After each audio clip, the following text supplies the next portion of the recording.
podcast on broadcast. If you ready, let's ride. Got the whole city plugged in with us, set the city on fire. From Winston-Salem to the world, we just reppin' our side. Pink podcast on broadcast. If you ready, let's ride. Backing it, we backing it.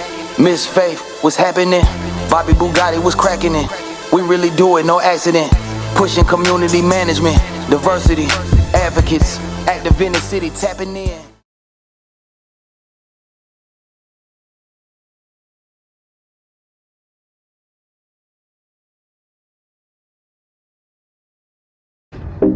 So I'm Angela Levine. I live here in Winston, and I am a regional organizer with Red, Wine, and Blue. I'm covering Forsyth County, where I live, but I also have responsibility for Watauga County and parts of Hope and Cumberland counties.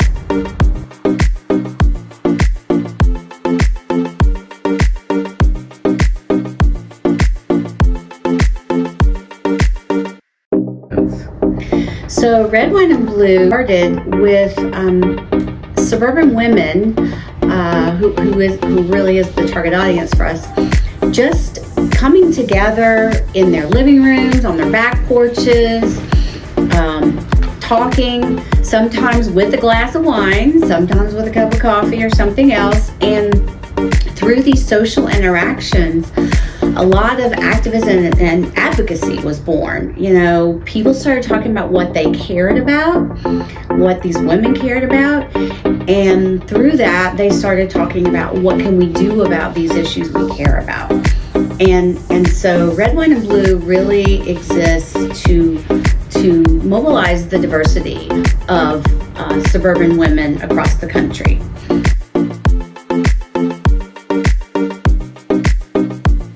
We like to think of ourselves as a non-threatening on-ramp for women who maybe have never done anything that is political or anything that is advocacy related.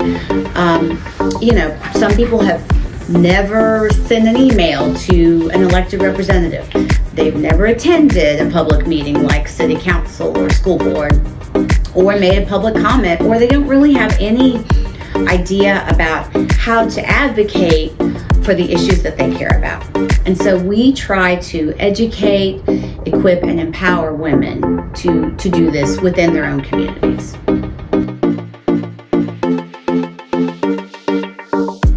And we've found that women don't always feel confident because they don't know. They don't have the answers. They know the things they care about. And we certainly organize around the issues that women tell us are their important issues. We let them drive that part of it.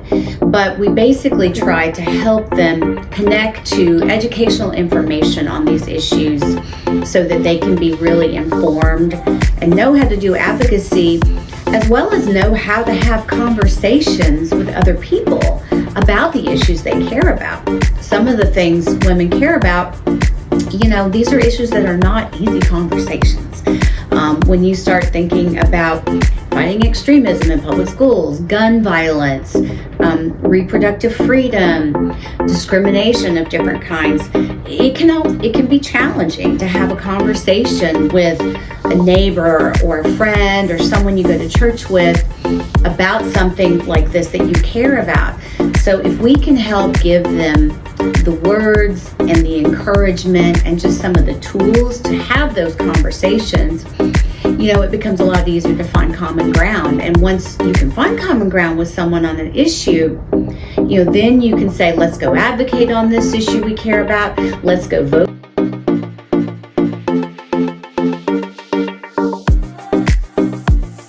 We do let them pitch the issue. We started in North Carolina early last year. And as we were getting going and we were going around the state meeting women, that's where these issues just kind of kept coming up over and over again. There are some other issues that suburban women care about, such as voter suppression, just democracy staying intact, even things like Medicaid expansion. So there are a whole host of issues. But the four I mentioned at the beginning are really the ones that we hear the most.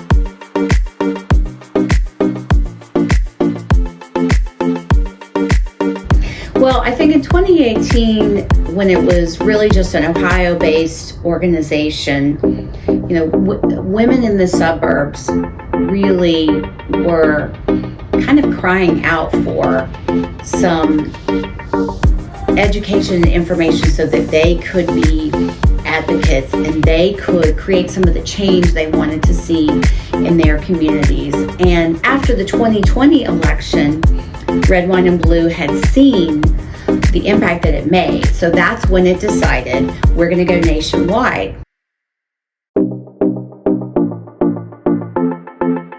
Last year, we were very focused on a relational organizing approach where we were meeting with groups of women in their homes, where someone would invite a bunch of their friends to come over. They might have a little wine, they might have coffee, could be something else, but we would have some open-ended conversation about these issues and what their concerns were and what they wanted to see done about it. And we would basically teach them how to have those conversations. And I think all of that, led a lot of women to be reaching out to other women and actually getting them to participate in the electoral process, which was really what the goal was.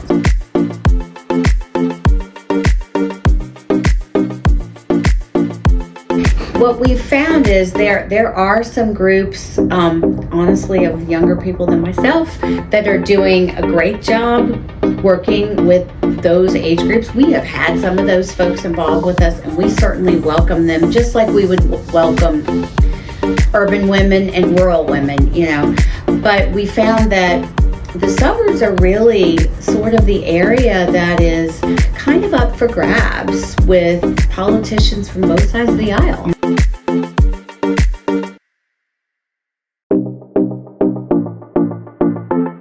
Part of what we try to do is really equip our women with the tools so that they can fight back against us on a local level. We have something we call the Parent Playbook, which is a document they can download and they can use as kind of a step-by-step guide for how you fight bans on a local level.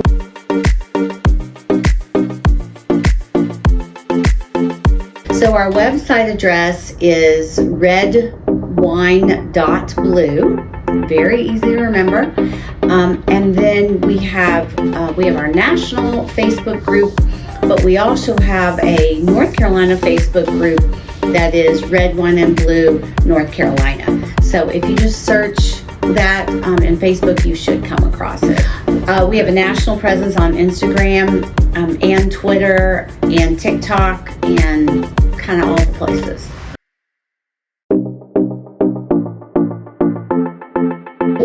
This year is really primarily in North Carolina is education and advocacy. We don't have a lot of elections other than the municipal, kind of your town council elections. So we are using this time to really build what we call an army of women that are equipped and ready to do this advocacy work. And so we're offering a lot of trainings. We just finished up something we call our Trouble Maven Training Academy. And so our academy really was a series of classes because a lot of women said last year to us, I don't even know how government works. I don't even know what different levels of government control. I have no idea how to do advocacy. We also started a rapid response team that we email out kind of once a week.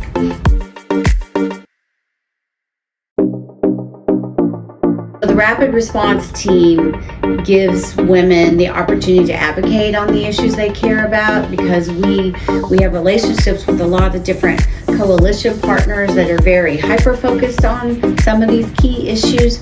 And when they give us some opportunity for someone to sign a petition, show up at a rally, email their representatives, we are passing that on to this team of people that kind of springs into action and moves forward with that. Every week we have different online training events that we run where we bring in subject matter experts or people with lived experiences that relate to some of these issues that, again, the women have told us they care about. So we're always trying to provide something for people to plug into.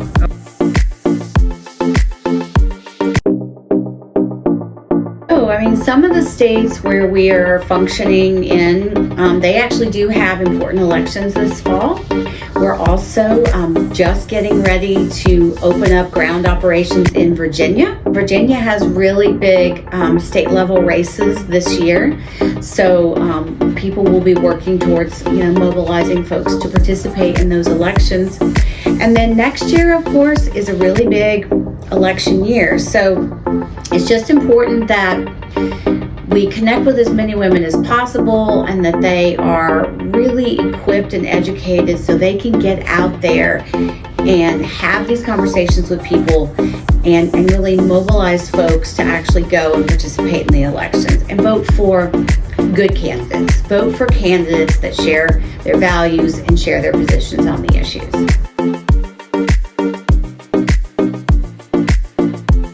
We're starting to see the fruits of the labor. We're seeing women take on leadership in their own communities to bring people together, to advocate for issues they care about, and to get some success, to get those wins. We're also seeing women say, you know what, I've learned enough and I'm excited enough about this, I want to run for elected office.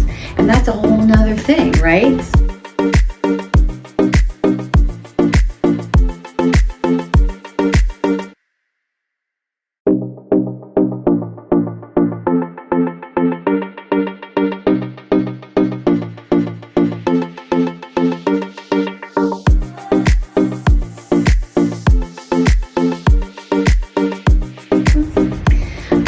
I've actually thought about it. I was asked to run for an office in 2020, but I think I know myself well enough to know that I am better being an encourager of others.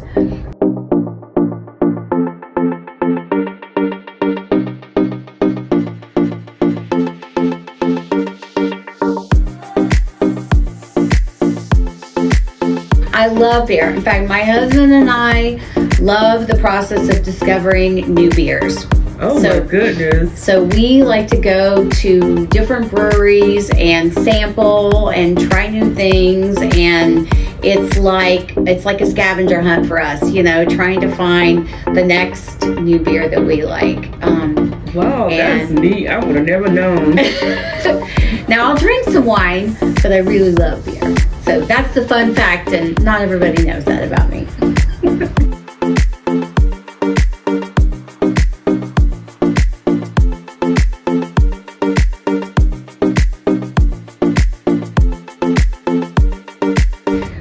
Well, I read Jay-Z's autobiography and I learned a lot, and it was a great book, and I do think it would be great to meet him, but I think about what I could do with $1 million, and not so much for me personally, but how I could use it to impact some of the things I care about in this world.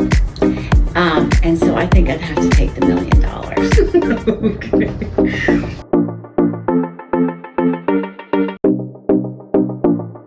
This is actually a great question for me. I actually draw inspiration from people.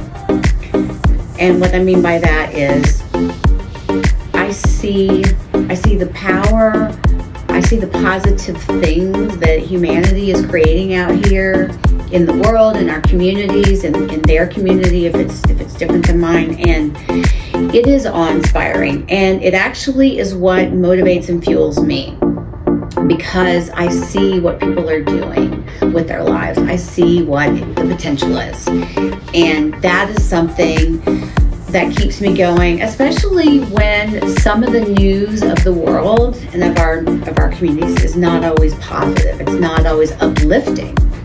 But then I see the things that people are doing. I see the links people are going to do something about the issues they care about. And that actually inspires me a lot.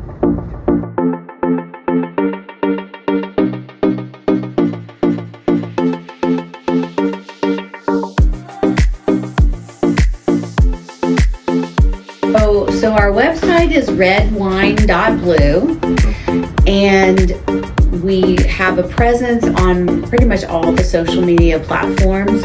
We have a North Carolina Facebook group that is Red Wine and Blue of North Carolina. So that's how, if you live in our state, you can get connected with us here. We also have a national group that is has about 500,000 people involved with it. The organization is a pretty big organization nationwide. And then we do have organizers on the ground in Ohio, Pennsylvania, Michigan, North Carolina, and soon to be Virginia.